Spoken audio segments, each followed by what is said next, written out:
Meus amigos, que o Senhor nos abençoe. Nós estamos aqui com a proposta de mais um programa, o Evangelho por Dentro, estudando o Evangelho de Jesus à luz da doutrina espírita. O nosso tema de hoje diz respeito aos 12 e sua missão. Nós temos uma passagem que nós vamos pedir o Leonardo para ler para nós e nós vamos trabalhar esse conteúdo com vocês. Os 12 e sua missão é uma passagem extensa que está no capítulo 10 de Mateus. Nós vamos ler a partir do versículo 23 até o versículo 26. Essa passagem também foi chamada de perseguições na tradução de Haroldo Dutra Dias. Mateus 10, versículo 23. Quando, pois, vos perseguirem nesta cidade, fugi para outra, porque em verdade vos digo que não acabareis de percorrer as cidades de Israel sem que venha o Filho do Homem. Não é o discípulo mais do que o mestre, nem o servo mais do que o seu senhor. Basta ao discípulo ser como seu mestre, e ao servo como seu senhor. Se chamaram Beelzebul ao pai de família, quanto mais aos seus domésticos? Portanto, não os temais, porque nada há encoberto que não haja de revelar-se, nem oculto que não haja de saber-se. Nós notamos, para dar o tom aí de início da nossa pesquisa, do nosso estudo em torno dessa passagem, que todas as coisas ocultas não reveladas, elas são tidas por miraculosas, extraordinárias, maravilhosas, sobrenatural. Esse é um capítulo, o título de um capítulo do Maravilhoso e Sobrenatural é um capítulo de O Livro dos Médiuns, de Allan Kardec, para exatamente mostrar como que a revelação veio tirar o véu de sobre as leis, as coisas de Deus. Nós vivemos geralmente no nosso padrão. O nosso padrão ele é muito acanhado. A nossa evolução ainda é muito tacanha na Terra. O que levou Jesus no Evangelho dizer na casa de Lázaro, de Maria e de Marta: os pobres sempre os tendes convosco. Então nós vamos entender que é preciso buscar além. E isso é um desafio, porque nós temos o hábito da acomodação. Nós geralmente ficamos bem satisfeitos com aquilo que já alcançamos, já adquirimos. E isso é o culto do personalismo. É o culto do que você tem, do que eu tenho. Mas isso não basta. Quando Jesus vem ao mundo, ele descortina o universo de Deus. Porque nós vivíamos das nossas próprias agruras e misérias. O que o homem tem feito na Terra? Guerra. O que o homem tem feito na Terra? Assassinatos, suicídios. Nós observamos que mesmo com a globalização, embora os benefícios que já reconhecemos dela, porque o intercâmbio entre os povos se dá, existe aí uma manipulação econômica dentro desse capitalismo que a gente tem vivido até a exaustão. Mas é preciso que a gente rompa com o modelo puramente material e comece a transcender pela questão espiritual. Por isso que as coisas ocultas serão reveladas. É aí que a gente vê a fundamentação do texto. Mas nós temos muito material para trabalhar aqui junto do pessoal. Vamos ouvir. Nós observamos a preocupação de Jesus em preparar os discípulos. No capítulo 10 de Mateus, ele está enviando os 12 e está explicando qual será a sua missão. O capítulo se divide em várias etapas, mas no primeiro momento são apresentados os 12. E é dito que Jesus deu a eles poder sobre os espíritos imundos, ou seja, a capacidade de trabalhar o campo das obsessões, para expulsar esses espíritos e para curarem toda enfermidade e todo o mal. E vem elencando uma série de informações de como que os discípulos devem lidar quando estiverem nesse trabalho de campo. Eles são lançados para o caminho. Quando entra no assunto da perseguição, Jesus vai preparando os discípulos, informando a eles que não vai ter como fugir disso, que eles serão perseguidos porque eles estão levando a palavra da verdade. Levar essa palavra, que já estudamos em outro momento, que representa a espada, porque é a palavra de Deus, causa divisão, causa separação, causa dissensão. E essa dissensão acontece na própria intimidade da criatura, primeiramente, porque ele tem que romper com padrões antigos e vivenciar aquilo que é novo. O capítulo 23 do Evangelho segundo o Espiritismo, de Allan Kardec, se chama Estranha Moral. e traz o tema: não vim trazer a paz, mas a divisão. Dos itens 9 a 18. Não vim trazer a paz, mas a divisão. Kardec explica que toda ideia nova forçosamente encontra oposição e nenhuma ideia se implanta sem lutas. Então a perseguição ela é natural, porque os interesses que primeiramente dominavam o campo de ação da criatura e das coletividades, agora começam a mudar, porque o interesse espiritual passa a falar mais alto. No item 17 é dito que o Espiritismo vai realizar as promessas do Cristo, mas ele não pode fazer isso sem destruir os abusos. Então aquele abuso que está dentro do campo do interesse personalista, egoístico, o interesse materialista, esse abuso ele tem que ser vencido, ele tem que ser destruído. É necessário destruir o conceito do materialismo, suplantando aí com as ideias da visão espiritual da vida, né, desses conceitos.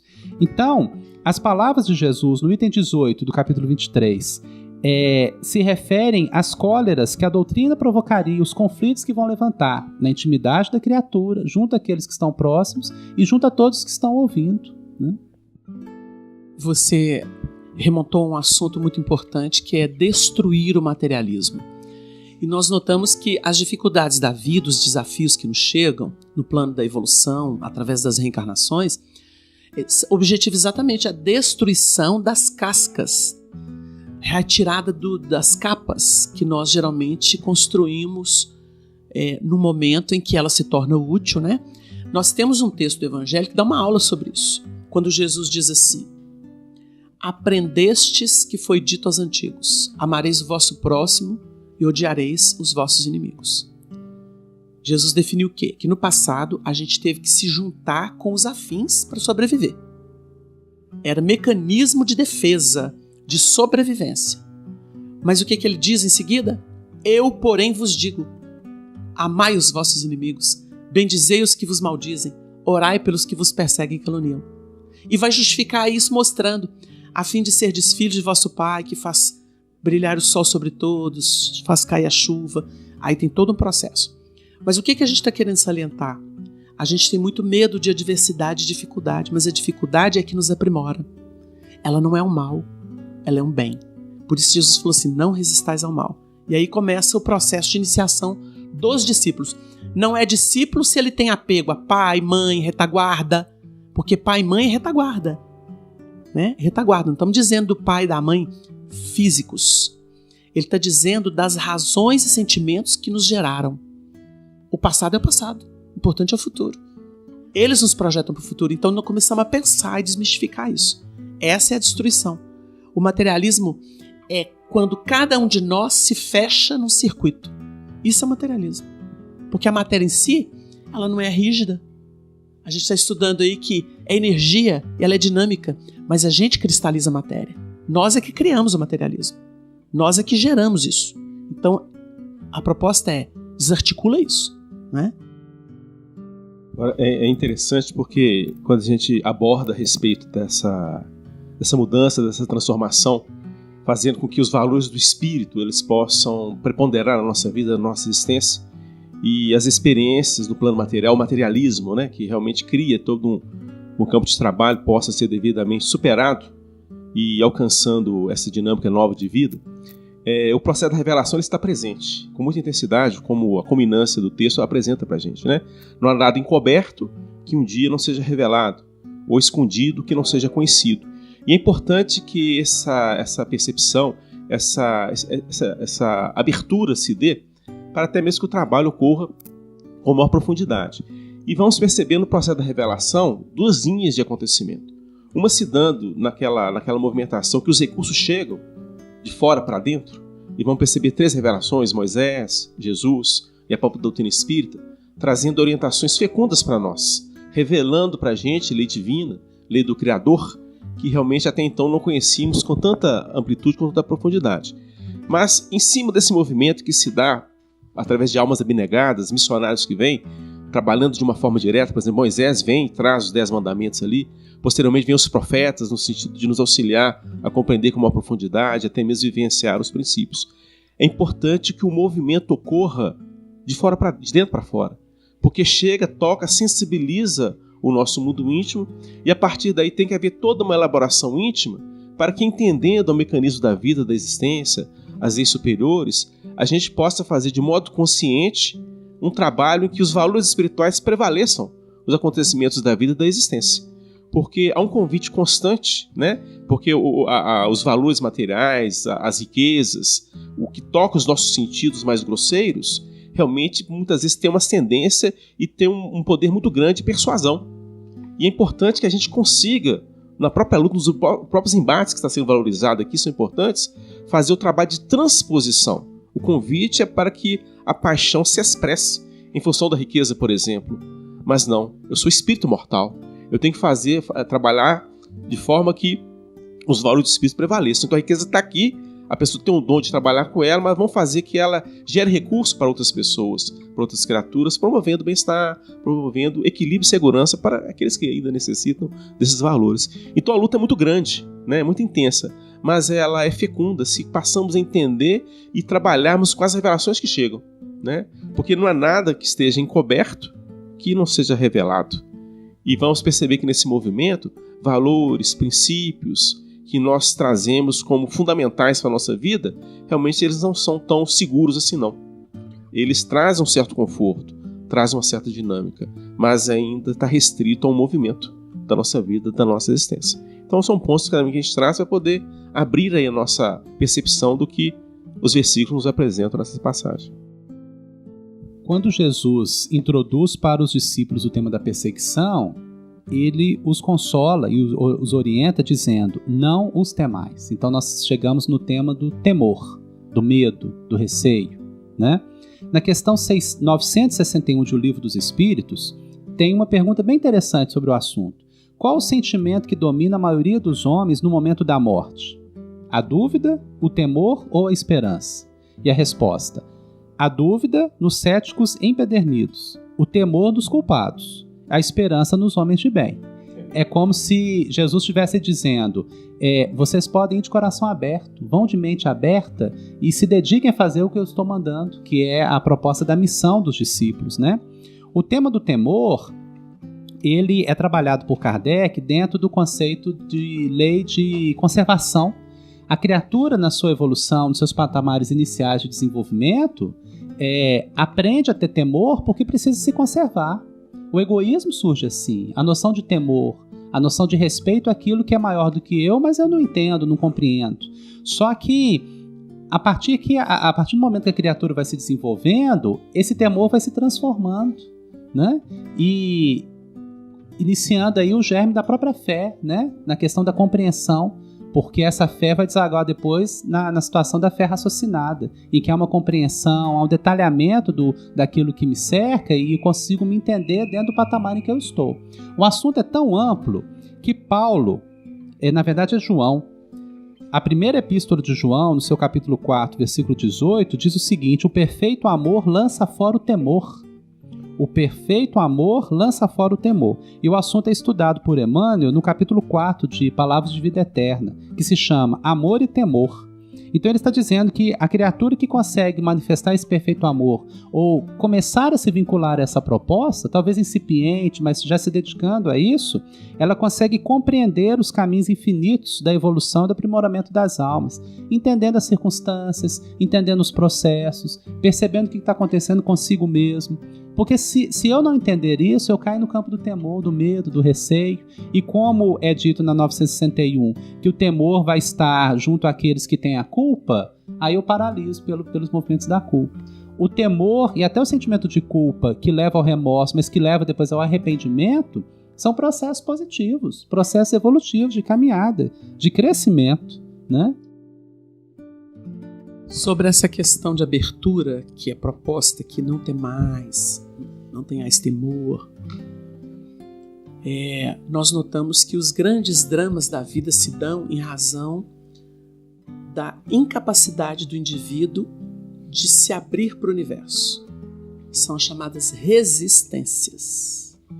Por isso Jesus falou assim, não resistais ao mal. O mal não é o mal, é a experiência. Então a resistência tem feito muita gente ficar cristalizada sobre si mesma num processo de auto-obsessão. E naturalmente de obsessão, porque quando você se fecha num patamar vibratório, num padrão vibratório, você comunga com todos aqueles que estão na mesma faixa. E aí fica muito pesado. Então a gente vê muita gente inconformada. A inconformação tem sido um grande mal por causa da resistência. Então a gente vê, por exemplo, uma pessoa que foi abandonada por um amor. Parou no tempo. Não digere, não aceita, não digere. Aí vai construindo enfermidades no organismo. Porque é de tanto rigor, de tanta dureza. Nós vemos pessoas que convivem com outras, mas não aceitam essas pessoas. Então resistência adoecem. Porque elas constroem, elas se amaldiçoam na sua capacidade de serem filhas de Deus. As pessoas que não aceitam a condição social e partem, por exemplo, para agressão externa. O que é a inveja? A inveja é a inconformação que passa a gritar maldição para os outros. Isso é a inveja. E ela parte de quê? Do ciúme.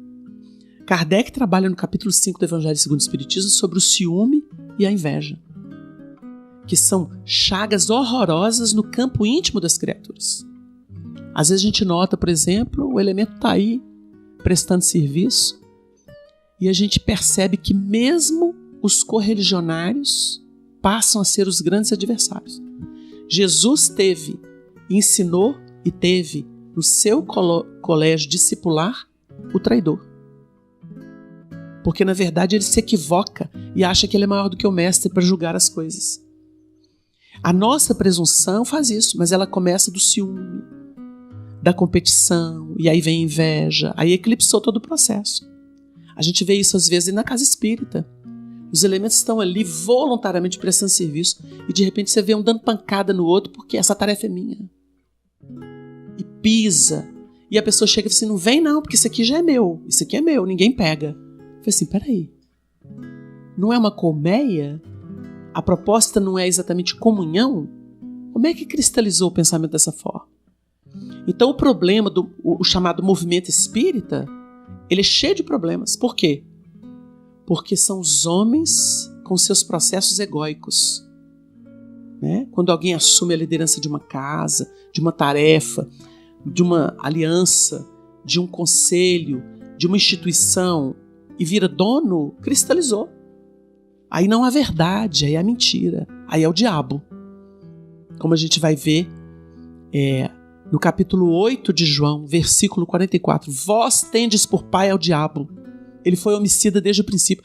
Porque a pessoa que assume a posição do Satanás, do diabo, da serpente, que é a mesma coisa, que é o contrário a Deus, a lei divina, que é toda comunhão, e esse é egoísmo, ela mata. Mata esperança, mata alegria, mata disposição de servir, mata fé, mata tudo, mata até fisicamente. Então a gente está estudando isso. Jesus desarticulando o medo e a cristalização mental no interesse pessoal dos discípulos.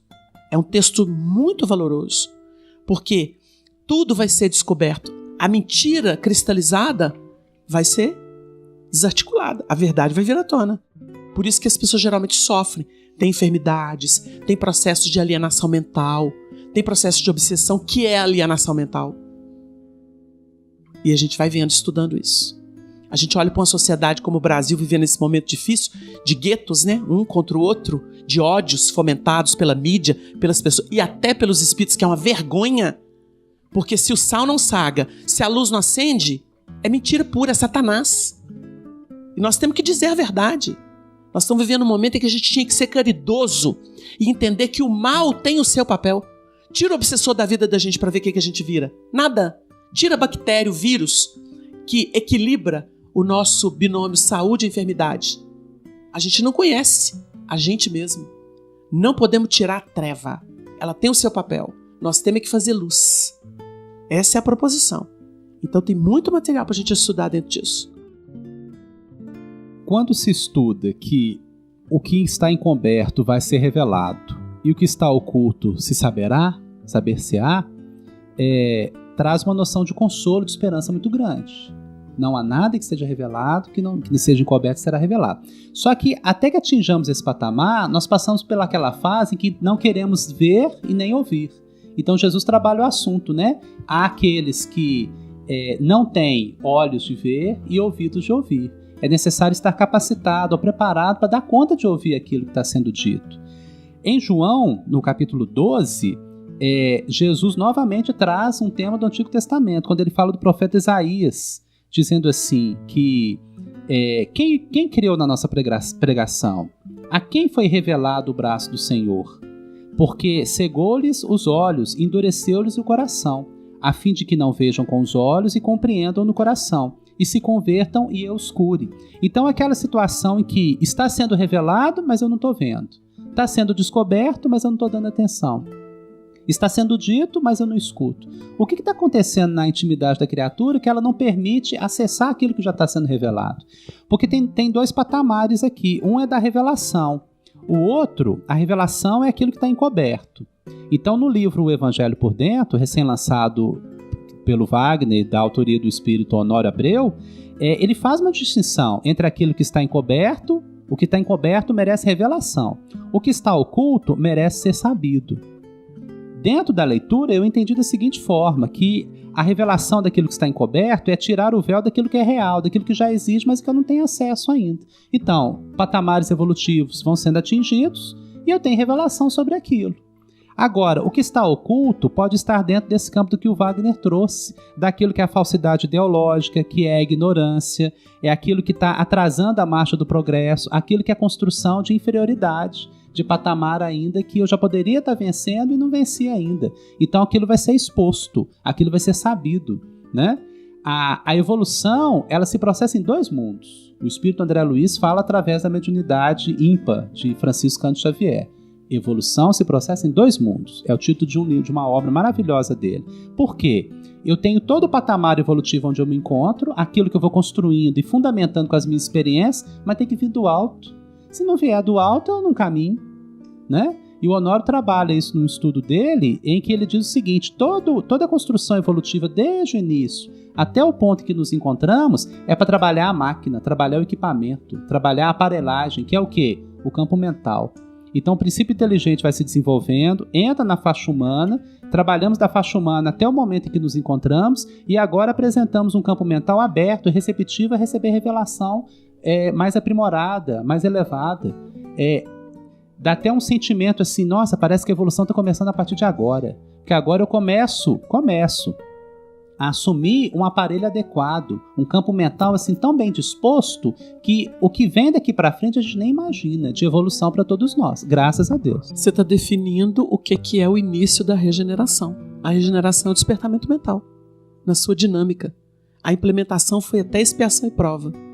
A regeneração começa quando você começa a discernir e compreender. O Wagner, aqui eu entendi aqui a questão do Livro dos Espíritos, porque na questão 17, os Espíritos falam: o véu se levanta a seus olhos à medida que ele se depura. Eu acho isso interessante porque a gente lembra que muitas vezes já está revelado. Porém, aquela depuração que a gente precisaria ter para enxergar essa revelação, a gente não consegue. Por ignorância, até ignorância consciente. Não é aquela ignorância natural. E a gente percebe isso como criatura no nosso dia a dia, que muitas vezes a gente não dá abertura para o novo, para uma ideia nova, que nos exija humildade, paciência, abnegação. Quando se exige esses fatores, a gente não se disponibiliza. E aí a gente fala que a gente não foi digno dessa revelação. Então, para a gente ficar atento a isso o tempo todo, para que a gente se disponha a perceber as revelações à nossa volta. É muito importante o que a gente vai observando dentro das orientações que chegam nesse próprio processo da revelação, porque Jesus ele chega junto a nós, né, junto à humanidade, e começa a apresentar para a gente diretrizes novas, diretrizes muito positivas. E dentro do processo da revelação que ele traz para os homens, a gente vai registrar em alguns momentos os discípulos conseguindo trabalhar as orientações que são ali apresentadas por Jesus. Então a gente percebe num momento muito significativo em que Jesus pergunta, né, àqueles que ele se encontrava, os discípulos estavam presentes, que diz o homem ser o filho do homem. Então, primeiramente, a resposta apresentada vai dentro daquele plano mais linear. Uns dizem que é João Batista, outros dizem que é Elias, um dos profetas redivivos. Então, estão trabalhando em cima do conhecimento que até então era apresentado por Moisés e pelos profetas.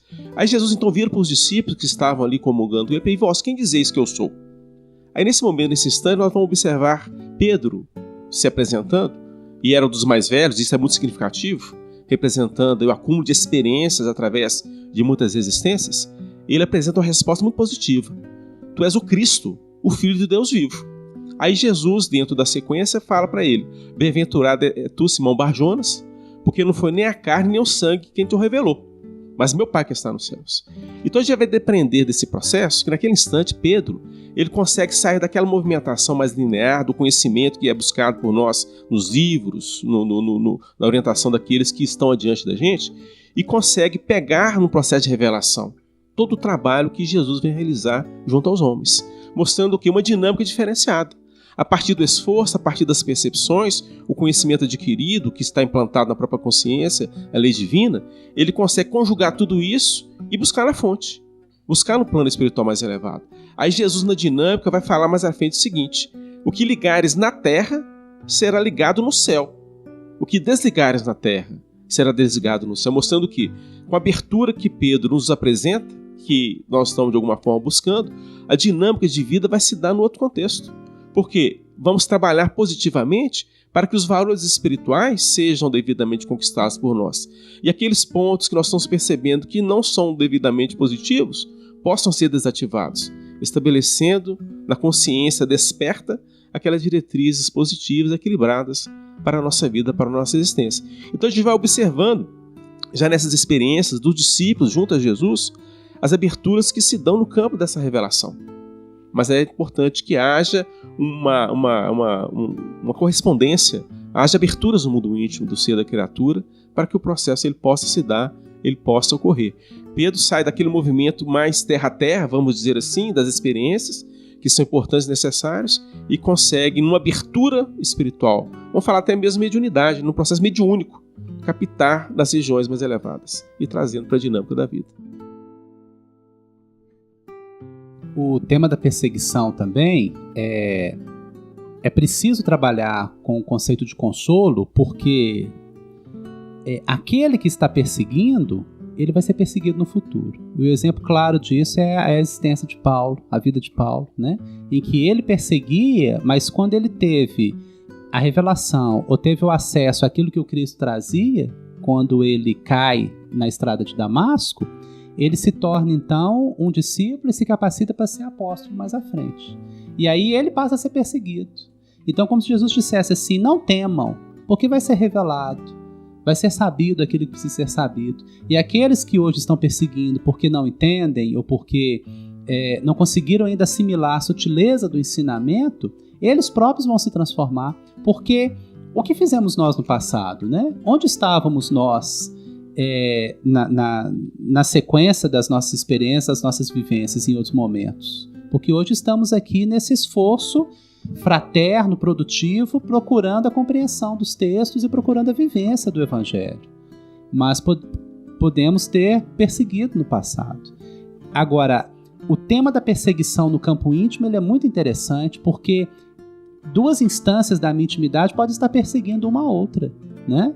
Enquanto um campo da tolerância, da paciência procura se manifestar, o campo da rigidez ou da crueldade persegue a outra dentro de mim, e isso tudo acontecendo aqui dentro. E eu preciso, quando se diz, né, que o irmão entregará à morte o irmão, né, quando que é preciso que essa instância que já está caminhando, evoluindo e se visualizando algo melhor, entregue à morte aquela que precisa se transformar. Nós estamos chegando ao final deste programa e notamos a riqueza de material. Mas nós vamos deixar como última mensagem sobre nada há encoberto que não haja de revelar-se, como esperança para todos aqueles que estão em lutas e que dizem assim, não sei o que será o amanhã, não sei como sairei dessa dificuldade. Deus é poderoso para tudo alterar.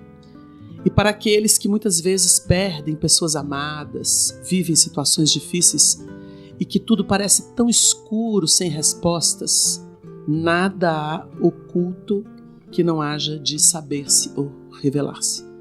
Vamos ter esperança em Deus. Deus é pródigo de bênçãos. E quando a luz se revela, ela justifica tudo e projeta a gente para o infinito. Que o Senhor nos abençoe.